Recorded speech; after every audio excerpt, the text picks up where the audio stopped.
All right, folks, welcome to the report. My name is Lewis. We got to talk about this. I got Kamala Harris's statement after, being disappeared after she lost the election. She went on vacation. We heard the stories where she overspent more than $1 billion. She's at 20 billion in a hole, 20 million, in a hole. We've heard rumors of that. We heard of a lot of Hollywood people getting paid ridiculous amount of money and stuff like that. And I'm just here. Look, I'm going to say this.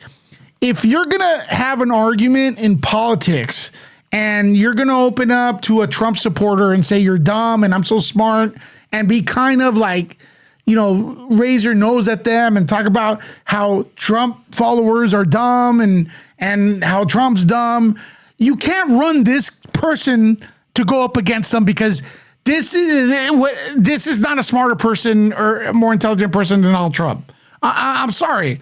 And I don't know if it's her campaign or the no experience, but this video right here, I'm going to go over a little bit with you, react to it. The lighting is bad. She looks horrible. She looks defeated. She's slurring her words. People are laughing at this video, and it's kind of sad. So I don't know if to be upset at her for the way she chose to run her campaign, or she's kind of like maybe a victim here of a machine, so to speak. But if you guys want to run her again next time, you guys are going to lose because I don't see this being fixed. Now, this is a statement after her running mate, Tim Waltz or whatever. It doesn't matter because we're never going to probably hear from him. But look at it. Look at this video. Like, it's weird. Back at you, brother.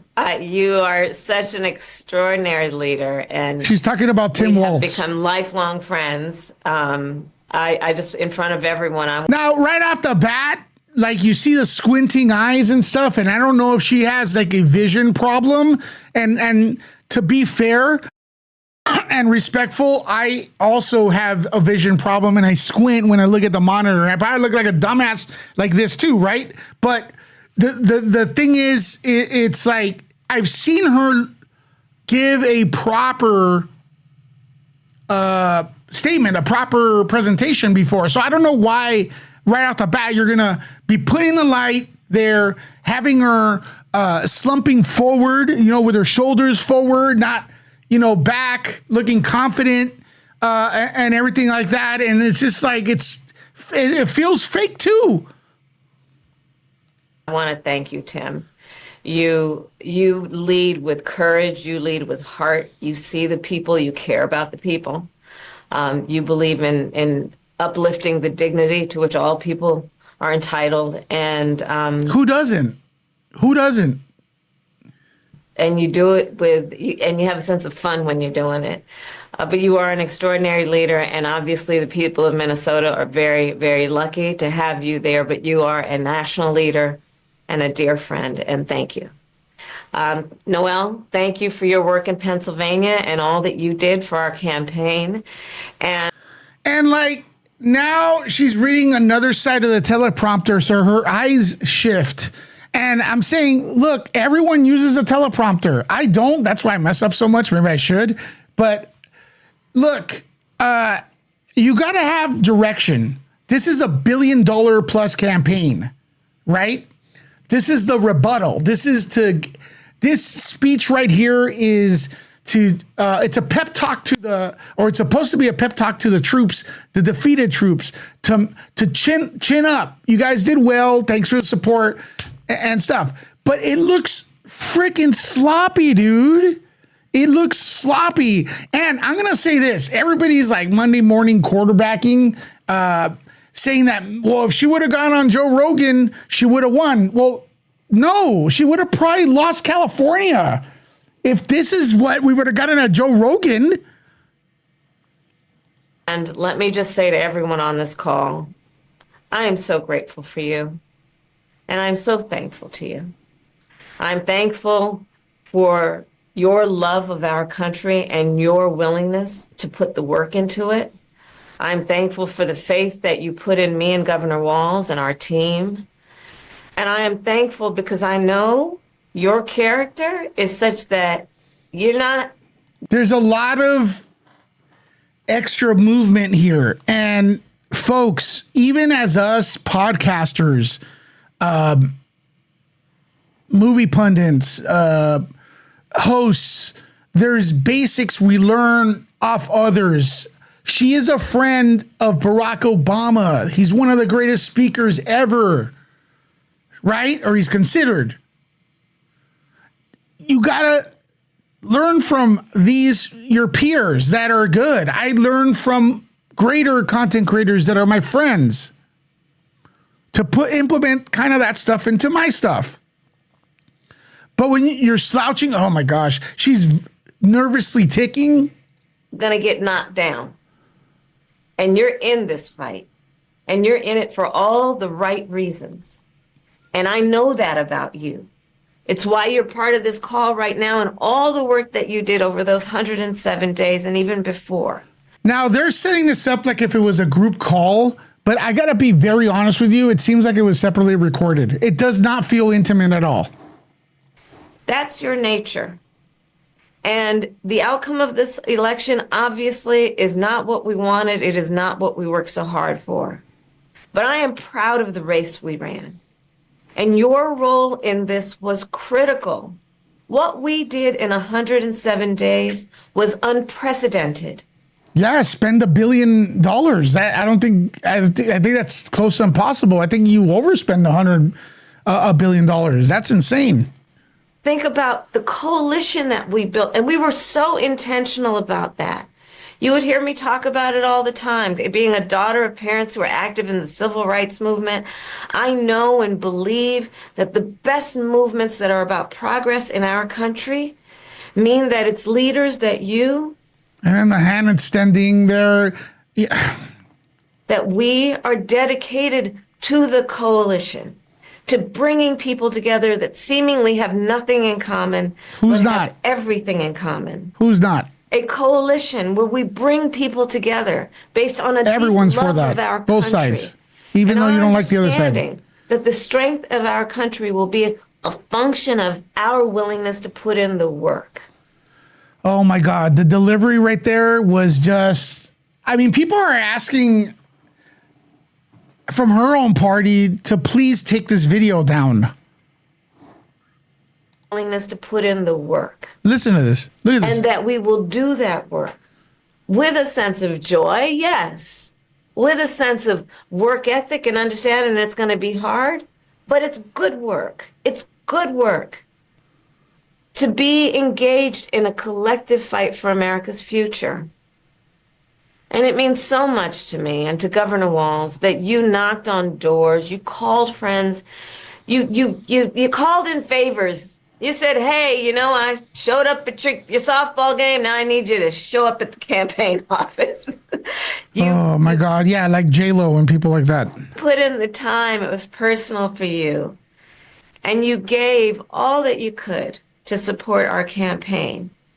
Because of your efforts, get this, we raised an historic $1.4 billion, almost one. Okay, so that's where, like, the disconnect is I think people who are over 40 don't get this as much as the younger people.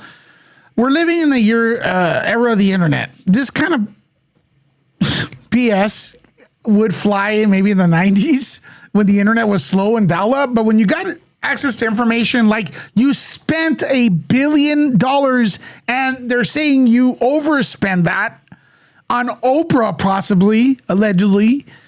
It's out there.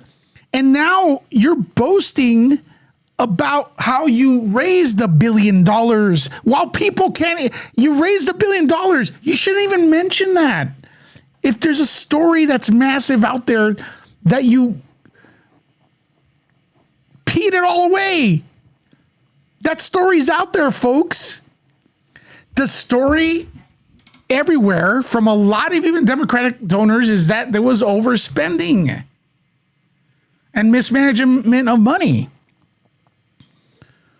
And this, plus during the debate with Trump, where everyone thought she was claiming she won, which she didn't, because she proudly took an endorsement from Liz Cheney and Dick Cheney. These guys, Democrats hate those people. They hate Dick Cheney and George Bush. Why would you bring this up? I'd avoid it like the plague.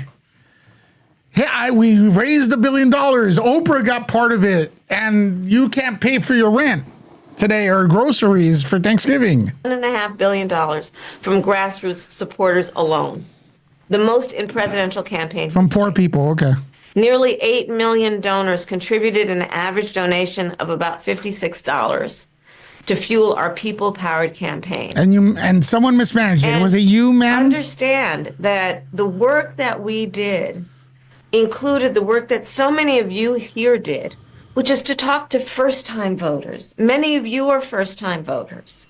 And to talk about how being involved can make a difference. And that remains true. For both sides. Word salad, man. It's not exclusive to what you were campaigning for. What's exclusive to Kamala Harris? What's exclusive to her?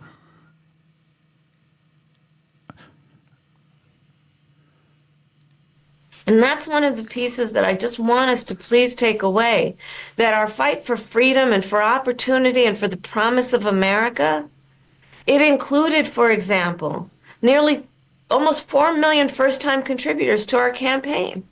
Good. Because of the work you did of helping people know that they can be engaged and that they're not outside, that they're inside. Who is this video for? Like her. And that work continues. The work must continues. The work must continues. I am not a good freaking speaker. You guys make fun of me all the time. I get it. I own it.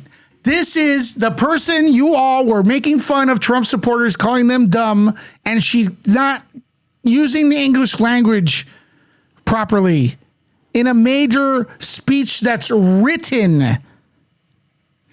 Don't blame the voters. Don't call ethnic groups misogynist, racist, bigots and stuff. It's their fault they lost. Work continues. The work must continues of reminding ourselves that we have an ability to stay engaged in a way that will make a difference. You know what gets me more upset? There's a lot of Kamala Harris supporters that I really respect, and they don't offend you if you are a Trump supporter, right? Or if you didn't vote for Kamala Harris, because there's other alternatives. But what gets me upset the most, and why I made this video in the first place mostly, is those people that the first thing they tell you if you didn't vote for her is that you're dumb, or they study more, or they go to this college. And then you put someone up there that is so bad. Like, what is this? This is like the dumbest shit I've ever seen, dude. Difference. The work that you all did, it's going to have lasting effect. Again, I'll say, the election didn't turn out like we wanted it to. Certainly not as we planned for it to. But understand that the work we put into it was about empowering people. That's the spirit with the work we did. Yeah, and the Trump supporters were empowered. Our spirit and our work was about saying that it is a strength that we each have to lift people up, as opposed to beating people down. It is by calling them the villain from World War II and everything like that. That's beating people down, man. That's beating people down. People voted because they couldn't. They have three jobs and they want to be with their families and they want food on Thanksgiving. They didn't. It is a strength we have that has lasting effect. So all that work that you did that was about engaging with other people, engaging with perfect strangers and in their face seeing a neighbor, that has lasting effect. It reminds people that there are leaders like you who care and will bring us together. And sometimes in the darkest moments, people lose faith in that. Are there people out there that feel that way? And you reminded people that yes, there are. And there are a lot of us. Okay. At first, I thought this video was directed at the voters, at the Democratic Party, at her supporters, kind of like a prep talk where, hey, we lost this battle, but again, chin up, the war, so to speak, we lost this battle, but we're going to win the next one, or we'll do better next time. We'll get more focused. We need to regroup, rest, chill. But, you all had a great run. You put your chin up, be proud of what you did and everything. But it seems like this entire thing is directed at one of her assistants at the end of the day. And the comments, see, look at this guy. First comment, okay? Beyonce should donate some of that $10 million back to help the community, but I doubt it. So, there's people think Beyonce made $10 million. Did she? And that strength cannot be taken from us. Okay. That is our strength. It cannot be taken from us. So, listen, as I said the day after the election, I still strongly believe the light of America's promise will burn bright as long as we never give up and we keep fighting. And the fight that fueled our campaign, a fight for freedom and opportunity, that did not end on November 5th. A fight for the dignity of all people, that did not end on November 5th. A fight for the future? I can't anymore. I really can't. Again, I'm going to end it with you could hate me in this video. You could talk shit to me all I want. You could whatever. I don't care. But whoever is directing this campaign, because it is still part of the campaign, whether it's over or not, the elections are over, this is still campaigning. Whoever said or okayed this video with the poor lighting, the terrible script, the poor direction, needs to be fired. All right, because I think they probably work for Trump. If they said it was like a sabotage, I'd believe it. This is really, really bad. And I don't want to be mad at her. Maybe this is all she could give. This is her. You can't nominate Kamala Harris and expect Ronald Reagan or Barack Obama. Okay? You nominate Kamala Harris to be Kamala Harris. You get me to watch my videos for me to be me, not to be fucking Joe Rogan, right? So, again, you could be upset. This is content. It's my opinion. I'm just sick of people calling other people dumb and incoherent because they didn't vote for her. And then this is the presentation they give, which is light years worse. That's my opinion. I don't know. I'm just a dummy on the internet. Bye-bye. Subscribe to Nerd Report. Love you. Happy Thanksgiving. This is bad.